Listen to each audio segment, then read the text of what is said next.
हमें इतना मजा आ रहा है यहाँ पे शुक्र है मुसलमान और मसीह एक साथ गुजार रहे मेला, कोई लड़ाई नहीं हो रही और हमें इतना ज़्यादा मजा आ रहा है। हमने काफ़ी झूले भी लिए हैं, हमने उस्मानी पंगूड़े भी लिए, सारे बहुत अच्छे प्यार मोहब्बत में लगता है। छोटी बच्ची ने इतनी अच्छी बात की है कि जड़ावाला से आने के बाद उसका ये कहना है कि उनका ये पैगाम है जड़ावाला के लोगों के लिए, पूरे पाकिस्तान के लिए, कि जड़ावाला से आने के बाद इस बच्ची ने इतना अच्छा पैगाम दिया कि मुसलमान और मसीह कम्युनिटी एक दफ़ा एक जगह पे मेला देख रही है, कोई लड़ाई कोई झगड़ा नहीं है।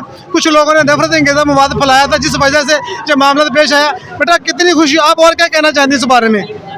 बस ये कहना चाहती थी, बहुत अच्छी तरह से प्यार मोहब्बत से मेला गुजारा लोगों ने हमारे साथ, कोई लड़ाई झगड़ा। आप क्रिश्चियन है या मुसलमान है? मुसलमान। आप मुसलमान है। ये मुसलमान की बच्ची है, इसका ये कहना है कि क्रिश्चियन और मुसलमानों में कोई भी इख्तलाफात नहीं है, दोनों में प्यार मोहब्बत एक ही है। मेले के बारे में आप क्या कहना है, कितना अच्छा लग रहा है? आप किसके साथ आई हैं? आप मम्मा के साथ और पापा के साथ। हमारे पापा के साथ हैं। कितने पापे आपके?